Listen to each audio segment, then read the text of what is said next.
अस्सलाम वालेकुम, कोन्निचिवा, hello, this is Irshad from Japan और मेरे साथ मौजूद हैं चार बहुत ही अजीज दोस्त। हम आज बात करेंगे लाइफ इन जापान में कि जापान में लाइफ कैसी है, पार्ट टाइम जॉब की क्या सूरत हाल है, आप कितना अर्न करते हो, कितने आपके एक्सपेंसेस होते हैं, लाइफ कैसे मैनेज करनी है। तो बढ़ते अपनी वीडियो की तरफ। हाजी मेमा शो। अस्सलाम वालेकुम गाइस।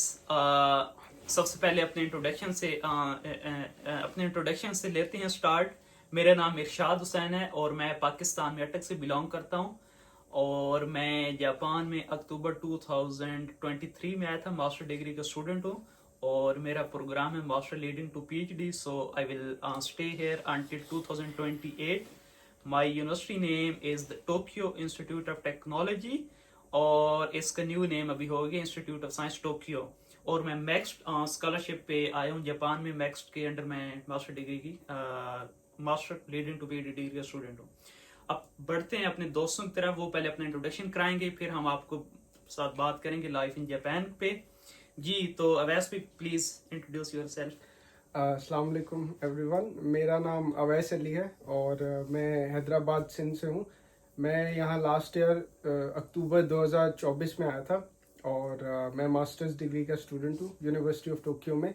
मेजर मेरा अप्लाइड मैथमेटिक्स है और मैंने अपनी एप्लीकेशन का जो प्रोसीजर है वो स्टार्ट किया था 2023 के जून में शायद।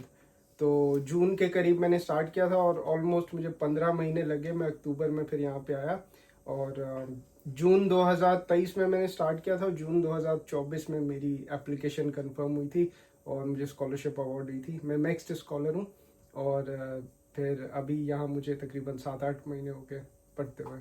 ओके, बहुत शुक्रिया। हसनैन भाई प्लीज इंट्रोड्यूस योरसेल्फ। अस्सलाम वालेकुम, मेरा नाम हसनैन है। मैं अटक से हूँ पाकिस्तान से और मैं भी लास्ट ईयर ही आया हूँ as a master student MEXT scholarship. और मेरी जो फील्ड थी BS सिविल इंजीनियरिंग थी और अभी मैं मास्टर्स कर रहा हूँ मास्टर्स इन इन्वायरमेंटल डिज़ाइन में। तो और अपनी यूनिवर्सिटी? मेरी यूनिवर्सिटी का नाम भी इंस्टीट्यूट ऑफ साइंस टोक्यो है। Thank you. और हम हम हमारी सेम यूनिवर्सिटी हम दोनों की, हसनैन की और मेरी। एक बात इरशाद भाई ने नहीं बताई है, हमारे Pakistan student association in Japan के प्रेसिडेंट भी हैं माशाल्लाह से। तो अभी फहीम भाई प्लीज इंट्रोड्यूस योरसेल्फ। मैं फ़हीम रज़ा पाकिस्तान शकरगार्ड से हूँ और यहाँ पे मैं जापानीज़ लैंग्वेज का स्टूडेंट हूँ। मेरे जो स्कूल है इधर वो टोक्यो नकानो लैंग्वेज स्कूल है और मुझे अभी यहाँ पे आए तकरीबन कोई 1.5 महीना होने वाला है। तो 1.5 महीना पहले मैं यहाँ पे आया हूँ। ओके, बहुत शुक्रिया। तो अभी हम यहाँ पे चार दोस्त आज, वैसे तो खैर इनको मैंने अपने अपार्टमेंट पे इनविटेशन दी थी। हमने बिरयानी खाई है, बहुत ही जबरदस्त कोई हमने बिरयानी खाई है, उसके बाद में चाय पी है। तो हमने फिर ये डिसाइड किया कि हम जो चारों, हमें डिफरेंट टाइम हो चुका है जापान में और हम डिफरेंट यूनिवर्सिटीज में, और ये हमारे भाई जापानी लैंग्वेज स्कूल के स्टूडेंट हैं। तो हम अपना एक्सपीरियंस आप लोगों के साथ शेयर करते हैं जो जापान आप लोग आना चाह रहे हैं। काफी सारों ने आप में से एप्लीकेशन ऑलरेडी फिल आउट कर दी हुई होगी। तो आपने जापान आने से पहले कौन कौन सी चीजें माइंड में रखनी है ताकि आप इधर आए तो आपकी लाइफ इजी हो।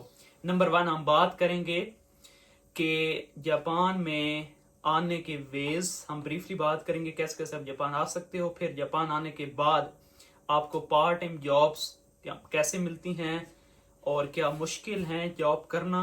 तीसरा, कौन कौन सी किस्म की आप जॉब कर सकते हो। चौथा, जापान आने के कितने टाइम के बाद आप जॉब ले सकते हो और जापान में एक्सपेंसेस क्या है, लाइफ कॉस्ट कितनी है। तो ये हम बात करेंगे, हम ये चारों आपके साथ अपना एक्सपीरियंस शेयर करेंगे। सबसे पहले अवैस भाई आप बताएं कि आप जापान में कितना टाइम हो गया है और आप कौन से आप एक वीजा लेके आए हैं जापान में और कितना टाइम। आपने पहले बताया कि ऑलमोस्ट 1 साल लगा था, बट स्टिल थोड़ा ब्रीफली बता दें काइंड। तो अगर आप यहाँ पे मैक्स स्कॉलरशिप लेकर आते हैं, मैक्स यहाँ पे जापानीज गवर्नमेंट स्कॉलरशिप है, तो मैक्स में आपको वीज़ा की कोई फिक्र करने की ज़रूरत नहीं। आपका 5 दिन लगते हैं, आपका वीज़ा आ जाता है। आप अप्लाई करते हैं, 5वें-6 दिन वो आपको वीज़ा दे देते हैं। अगर आप मैक्स के अलावा खुद से आना चाहते हैं तो आपको स्टूडेंट वीज़ा के लिए अप्लाई करना पड़ता है। और अगर आप जॉब के लिए आना चाहते हैं तो फिर उसके वीज़ा स्पेसिफिकेशन है, पाकिस्तान की मिनिस्ट्री ऑफ फॉरेन अफेयर की वेबसाइट है, उन पे जापान के वीज़ा का पूरा एक सेक्शन है, तो वहाँ आप देख सकते हैं। और उसके अलावा मुझे यहाँ पे हम लोग यहाँ पे सब टोक्यो में रहते हैं। टोक्यो में कॉस्ट ऑफ लिविंग बाकी शहरों से ज़्यादा है। टोक्यो ओसाका ये जो मेट्रोपॉलिटन सिटी है, स्पेशली टोक्यो में सबसे बड़ा जो आपका खर्चा है वो रेंट का है। यहाँ पे हम सारे जो है ना, रेंट का सबसे ज़्यादा हमारा लार्ज सम रेंट हाँ, में जाता है। एक चीज वैसे मैं यहाँ पे कवर वैसे करते जाता हूँ। मैं जापान जब आया था, तकरीबन मुझे यहाँ पे 1.5 साल हो चुका है, और मैं पहले साल यूनिवर्सिटी की डॉर्मेटोरी में रहा था। मेरा मंथली रेंट था ऑलमोस्ट 40,000 रेंट, 40,000 येन, जिसमें रेंट और यूटिलिटी कॉस्ट इंक्लूडेड थी। अब मैं रह रहा हूँ एक प्राइवेट अपार्टमेंट में, और इसका मेरा रेंट है 42,000, जिसमें यूटिलिटी और ये अलग से मैंने पे करनी होती हैं। तो आपका रेंट कितना है अभी? 2,000 और साथ अगर आप येन भी बताएं ना तो ज्यादा बेहतर होगा, क्योंकि 42,000 येन। आपका रेंट कितना है? मेरा अभी मैं जहाँ पे रहता हूँ वहाँ पे 35,000 मेरा रेंट है, और यूटिलिटीज उसके अलावा है। तो और- ऑलमोस्ट तकरीबन 60,000 येन जो है आपका मेरा जो रेंट है वो रेंट, और साथ में यूटिलिटीज एनर्जी वगैरह के सबके बिल जो है 60,000 येन। और मेरी अभी जो रहायश यूनिवर्सिटी के पास है, मुझे साइकिल पे 10 मिनट लगते हैं। इनकी रहायश यूनिवर्सिटी से 1 घंटा ट्रेन पे। जी हाँ, तकरीबन मुझे 90 मिनट्स लगते हैं। मैं 30 मिनट का बफर रखता हूँ, तो मुझे तकरीबन 2 घंटे पहले निकलना पड़ता है। और वो भी यूनिवर्सिटी आपने के कॉस्ट ऐड करनी है घर से यूनिवर्सिटी जाते हुए। जो कम्यूट है आपका वो एक्सपेंसिव है। जापान में कम्यूट थोड़ा एक्सपेंसिव है, क्योंकि थोड़ा इनका ट्रांसपोर्ट अच्छी है, तो थोड़ा कम्यूट एक्सपेंसिव है। हसनैन भाई, आपका रेंट कितना था और अभी कितना है? मैं जब आया था, मैं जब जापान आया था तो मैं यूनिवर्सिटी की डॉम में रह रहा था, कुमाबा इंटरनेशनल डॉम। तो वहाँ पे मेरा रेंट ऑलमोस्ट 40,000 था इंक्लूडिंग यूटिलिटीज। अब मैं भी इसी बिल्डिंग में रह रहा हूँ शायद भाई, आप वाली बिल्डिंग में। तो यहाँ पे मेरा जो रेंट है ओनली वो 42,000 है, और प्लस जो यूटिलिटीज हैं, electricity plus gas plus water जो भी हैं वो अलग से पे करने होते हैं।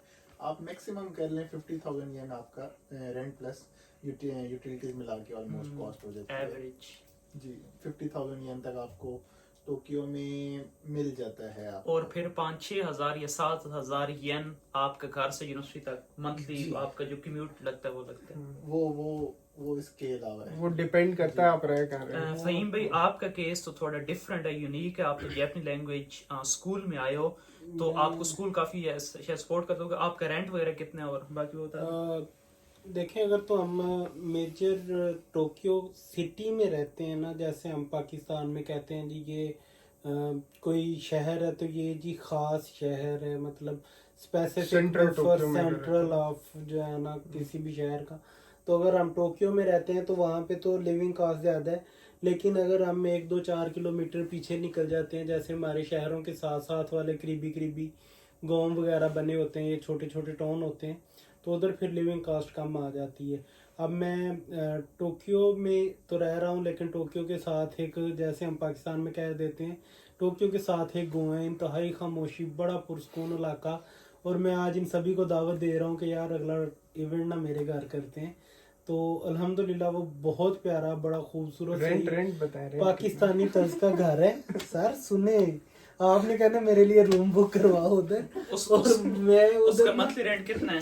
और मुझे वो 15,000 पर मंथ में मिला है। हाँ। 15,000। और वो एक किस्म का हॉस्टल है, राइट? सर हॉस्टल नहीं है वो, जैसे हमारे पाकिस्तान में घर होते हैं डबल स्टोरी, अच्छा वैसा वो घर है। मतलब नीचे कि तकरीबन- एवरेज आपका जो रेंट है ना टोक्यो में वो 50-60,000 आप येन में आता है। बट अगर आप जापानी लैंग्वेज स्कूल में हैं तो आपको ऐसे अपॉर्चुनिटीज मिलती हैं कि आपका ये स्कूल 15 की से तरफ 20,000 येन तक भी आ जाता है। अब अगली बात करते हैं कि पार्ट टाइम। जापान आने के बाद पार्ट टाइम आपको 3 से 4 मंथ भी लग सकते हैं मिलने में, और पहले महीने भी मिल सकती है। मुझे 4 महीने के बाद मिली थी पार्ट टाइम, और मैंने ऑनलाइन खुद सर्च की थी पहले।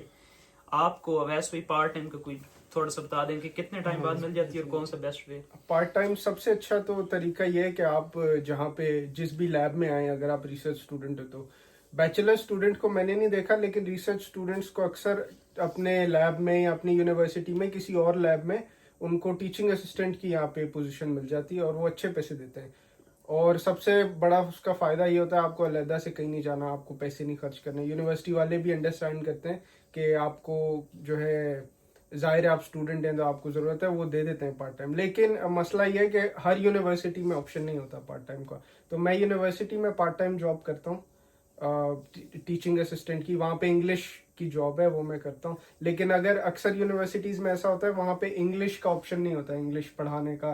यहाँ इंटरनेशनल स्टूडेंट्स को जो है वहाँ पे ये मसला होता है कि उनको जापानीज़ नहीं आती, तो वो जापानीज़, क्योंकि मोस्टली स्टूडेंट जापानीज़ होते हैं, उनको वो सपोर्ट नहीं कर सकते उस तरीके से, तो इसलिए उनको ऑफर नहीं करते जिन स्टूडेंट्स को जापानीज़ नहीं आती। तो अगर आप जापान आ रहे हैं पार्ट टाइम के लिए, आपको जापानीज़ आना जरूरी है। इसके अलावा यूनिवर्सिटी के अलावा जो टीचिंग असिस्टेंट, इसके अलावा अगर कोई आपका पार्ट टाइम का हाँ। आपने देखी हो या कैसे मिलती है, यानी रेफरेंस मैटर करता है जापान में? हाँ बिल्कुल, रेफरेंस बहुत मैटर करता है यहाँ पे। अगर आप किसी को जानते हैं जो कहीं पे जॉब कर रहा है और अगर वो आपको रेफर कर सके तो जॉब मिलना काफ़ी आसान हो जाती है। स्पेशली यहाँ पे अगर आपको जापानीज़ नहीं आती तो ज़रूर आपको ना रेफरेंस मैटर करेगा, क्योंकि आप खुद से कम्युनिकेट नहीं कर सकते उनके साथ, बता नहीं सकते, नेगोशिएट नहीं कर सकते, तो कोई आपको इंटरमीडिएट चाहिए जो उनसे जो है आपको कनेक्ट करवा दे। मतलब कि पहली एक दो जॉब्स जी हाँ। के लिए आपका रेफरेंस होना बिल्कुल, चाहिए। आपको कनेक्ट तो कराने के लिए आपकी कोई फर्स्ट चाहिए। जॉब जापान आने के कितने टाइम बाद लग गई थी फर्स्ट जॉब? मुझे टीचिंग असिस्टेंट का पता नहीं था यूनिवर्सिटी में, मैंने 6 महीने बाद अपनी पहली जॉब की है यहाँ 6 पे। महीने बाद, ठीक जी हो हाँ। गया। हसनैन भी आप थोड़ा पार्ट में बताएं कि कैसे सबसे बेस्ट वे किया और कितने टाइम बाद मिल जाती है? अगर जब आप जापान आए हैं तो सबसे पहले तो है आप अपने डॉक्यूमेंट्स कंप्लीट करें ना, अपने रेजिडेंट कार्ड के ऊपर एड्रेस वगैरह रजिस्टर करवाएं, हेल्थ इंश्योरेंस करवाएं, अपना बैंक अकाउंट ओपन करें। अगर आपके पास ये डॉक्यूमेंट्स कंप्लीट हैं तो फिर आप जब भी जॉब ढूंढते हैं तो आपको इजीली मिल जाती है। मिलने से मुराद यही है कि आपके पास कोई रेफरेंस होगा तो तब तो आपको बड़ी आसानी से मिल जाती है। कोई आपके सीनियर स्टूडेंट्स हैं, कोई आपके लैब के, कोई आपकी यूनिवर्सिटी के जो ऑलरेडी जापान में सेटल हैं या ऑलरेडी पार्ट टाइम जॉब कर रहे हैं, आप उनको कह के कि अगर कहीं पे कोई प्लेस है, वैकेंसी है तो आपकी बात करें। सबसे इजीएस्ट वे तो यही है। अदरवाइज फिर बहुत सारी ऑनलाइन वेबसाइट्स वगैरह हैं, वहाँ पे आप देखते हैं काफ़ी और जॉब्स होती हैं, तो वहाँ से आपको कुछ ना कुछ मिल जाता है। वो आपको इरशाद भाई डिटेल में बता देंगे कि कौन कौन सी वेबसाइट्स हैं, कहाँ से आपको जॉब मिल सकती है। तो जॉब मिल जाती है, मगर अगेन वही बात रिपीट होगी कि जापानीज लैंग्वेज आप लाजमी सीखें अगर जापान आने का है। ठीक हो एटलीस्ट गया। थोड़ी बहुत अंडरस्टैंडिंग आप मतलब बेसिक्स आती हैं। लेकिन हसनैन भी ये था कि आपने पहली जॉब जापान आने के कितने टाइम बाद? मैंने पहली जॉब मेरे ख्याल से मैंने कि 3-4 महीने यानी बाद 3-4 की थी। महीने लग जाते हैं। हाँ, फहीम भाई आपको तो अभी 1.5 मंथ हुआ है, मुझे आपको अभी- स्कूल सपोर्ट करता है पार्ट टाइम जॉब ढूंढने में? हाँ, स्कूल सपोर्ट करता है और अल्हम्दुलिल्लाह मेरे साथ जो पाकिस्तानी बाकी आए थे तकरीबन 7-8 लोग थे और अल्हम्दुलिल्लाह सभी कहीं ना कहीं कुछ ना कुछ कर रहे हैं। और मुझे अभी तक ना मिलने की एक वजह जो है ना वो यहाँ मेरे डॉक्यूमेंट्स का कुछ इशू था, डॉक्यूमेंट नहीं बन रहे थे, मतलब बैंक अकाउंट तो वगैरह और बैंक ये? अकाउंट और वो बाकी चीज़ें ना, तो खैर अल्हम्दुलिल्लाह अभी वो बन गया है। अभी रिसेंट मतलब 3-4 दिन पहले मुझे मेरा बैंक अकाउंट मिला है और इस तरह से ना, तो अभी मैं भी ढूंढ रहा हूँ, इंशाल्लाह उम्मीद है जल्दी जो है ना कुछ हो जाएगा। ओके, गुड हो गया।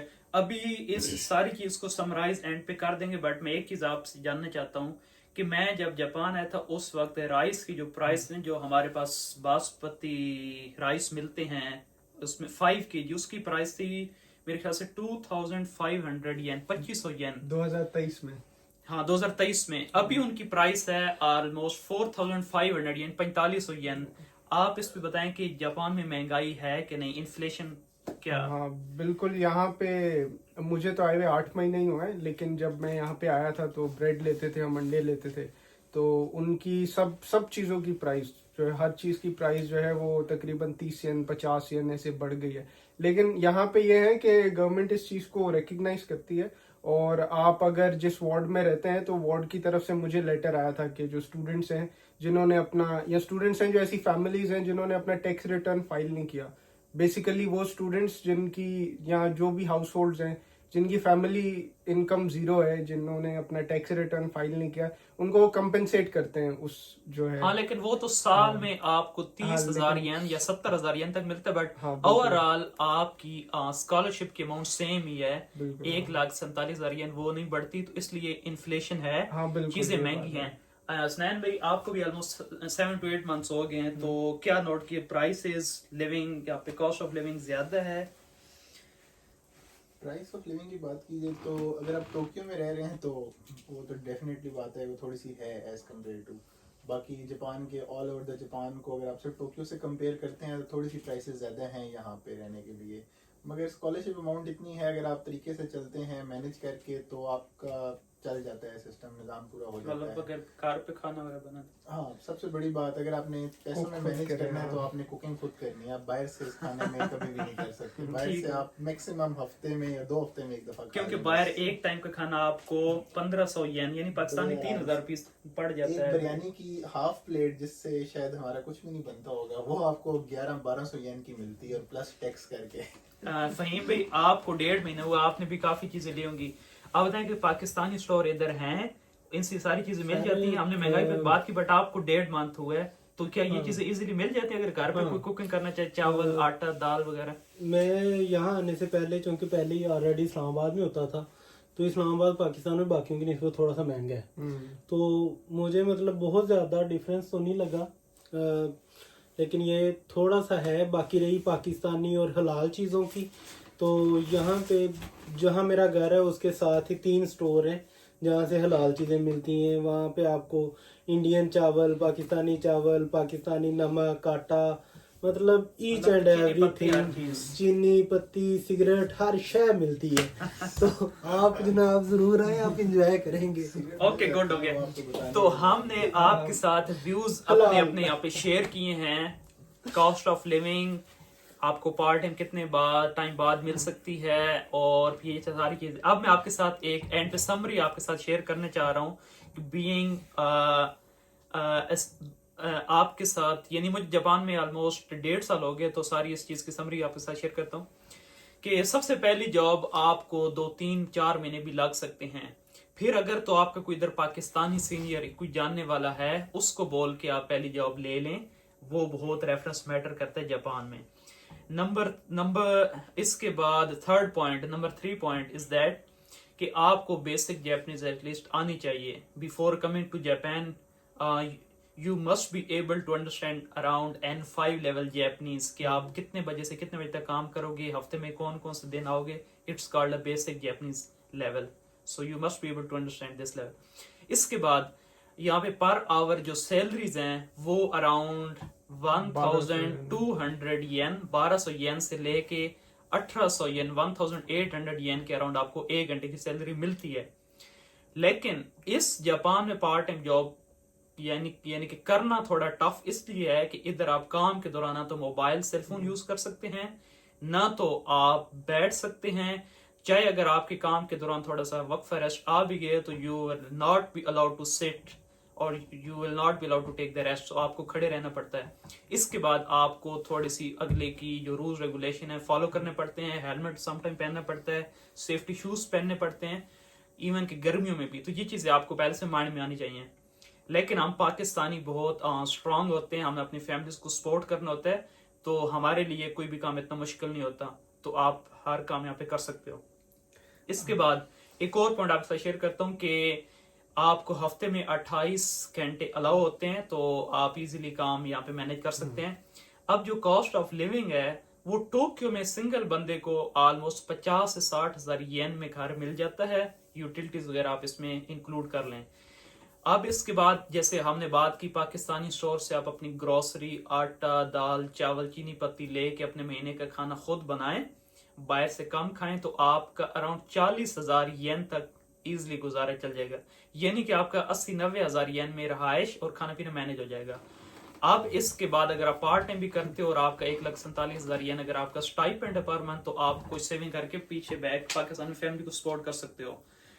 इसके अलावा अगर तो आप फैमिली के साथ रहते हो तो आपको अराउंड 70 to 80,000 येन का रेंट मिलेगा टोक्यो में, तो फिर थोड़े एक्सपेंसेस बढ़ जाएंगे, बट इतना होता है। तो ये सारी चीजें हमने आप लोगों के साथ शेयर की। एक और इम्पोर्टेंट पॉइंट जो मैं शेयर करना चाहता हूँ, जब आप जापान में यूनिवर्सिटी आपने चूज करनी है, तो आप कोशिश करें कि ये जो बड़े यानी सिटीज हैं ये चूज करें। बेशक थोड़े एक्सपेंसिव हैं, बट आपको इधर पाकिस्तानी कम्युनिटी के साथ रहने का मौका मिलेगा। जैसे आज हम चारों इकट्ठे आए हैं हुए हैं इधर मेरे अपार्टमेंट पे, तो ये एक किस्म की ब्लेसिंग है। आप अपनी प्रॉब्लम शेयर करते हो, अपने आइडियाज शेयर करते हो, दूसरे के एक्सपीरियंसेस सीखते हो। पूरा हफ्ता आप रिसर्च वगैरह कर, पार्ट टाइम जॉब कर थके होते हो, तो आपको एक एनवायरनमेंट चाहिए होता है कि आप लोगों से बातचीत करो। तो जापान में यहाँ पे लोनलीनेस और होम सिकनेस बहुत ज्यादा है। जो दूर दराज के शहरों में आते हैं इधर पाकिस्तानी या मुस्लिम कम्युनिटी नहीं होती तो उनकी वहां पे फ्रेंडशिप नहीं होती, वो लोगों से बात नहीं कर सकते, तो वो थोड़े आप ये है कि लॉनलीनेस में चले जाते हो। तो जो बड़े सिटीज हैं टोक्यो, ओसाका, साइतामा, योकोहामा, उसके बाद क्योतो, नगोया वगैरह या फुकुओका, इनमें आप कोशिश करें कि इनमें पाकिस्तानी कम्युनिटी ज्यादा है तो इनमें आप आए तो आपका एक अच्छा टाइम गुजरेगा। बाकी यह है कि छोटी सिटीज में अगर आप लॉनलीनेस बर्दाश्त कर सकते हैं तो उनमें एक्सपेंसेस कम होते हैं, कॉस्ट ऑफ लिविंग कम होती है। तो ये ओवरऑल हमारी समरी थी आज की वीडियो की जी। हाँ, मैं असल में आपको बताना चाह रहा था, इरशाद भाई ने बिल्कुल सही बताया। और शुरू में जब हम आए थे यहाँ पे तो मेरा भी ये कंसर्न था कि यहाँ टोक्यो में कॉस्ट ऑफ लिविंग बहुत ज़्यादा है और जो दूसरे सिटीज़ में रहते हैं वो ऑलमोस्ट अपना, मैंने देखा है कोई स्टूडेंट्स तो 1 लाख येन अपने पूरे सेव कर लेते हैं जो उनकी स्कॉलरशिप स्टाइपेंड है उसमें से। लेकिन इरशाद भाई ने हमें बताया शुरू में, और ये बिल्कुल सही बात है कि आप टोक्यो, मैं आपको इनकरेज करूंगा आप लोग जब अप्लाई करें तो टोक्यो को कंसिडर करें स्पेशली। एक तो यहाँ पे हमारी पाकिस्तानी कम्युनिटी बहुत स्ट्रांग है टोक्यो में, और दूसरा पाकिस्तान में आपको पता है, पाकिस्तान इंडिया यहाँ पे जो लोग होते हैं बहुत कल्चरली इंटरडिपेंडेंस बहुत ज़्यादा है, तो बड़ी जल्दी आप जो है यहाँ पे अकेला फील करने लग जाएंगे। और जो तीसरी सबसे बड़ी बात है, अगर आप किसी दूसरे सिटी में हैं हो सकता है आपको अपॉर्चुनिटीज ही ना मिले। अगर आप किसी वो ये कि पार्टी में अपॉर्चुनिटीज भी टोक्यो में ज्यादा है टोक्यो में सबसे compared to ज्यादा other है। countries। आपको अगर कोई इंटर्नशिप चाहिए तो आपको टोक्यो में इजीली मिल जाएगी। इवन वहाँ के स्टूडेंट्स यहाँ मूव करते हैं जब उन्हें कोई अपॉर्चुनिटी चाहिए, ढूंढनी होती है, या कोई उन्हें कोई कॉन्फ्रेंस अटेंड करनी होती है, या फिर कोई उन्हें इंटर्नशिप वगैरह करनी होती है, तो वहां से स्टूडेंट्स यहाँ मूव करते हैं। तो अगर आप ऑलरेडी टोक्यो में तो आपके लिए ज्यादा आसान है ढूंढना, और आपके लिए एक्सप्लोर करना ना बहुत आसान है। ओके गुड हो गया। अभी बस हमारी वीडियो काफी लंबी होगी, हम साथ साथ अपनी ऑडियंस को अपडेट करते रहेंगे लाइफ इन जापान के बारे में। बस एंड पे आपसे एक ही क्वेश्चन है, आप जो तीनों मेरे साथ बैठे हैं वीडियो को एंड करते हैं, लेकिन अब ये होता है कि आपने जो आज बिरयानी खाई है मास्टर शेफ इरशाद के हाथों की, so how was the biryani and how was the T? हाँ, मैंने तो बड़े अरसे बाद बिरयानी खाई है यहाँ पे और मुझे तो अपने हैदराबाद की बिरयानी याद आ गई। ओइशी बिरयानी। ओके गाइस, देखते रहिए हमारी वीडियोस। Bye, sayonara. सायोनारा।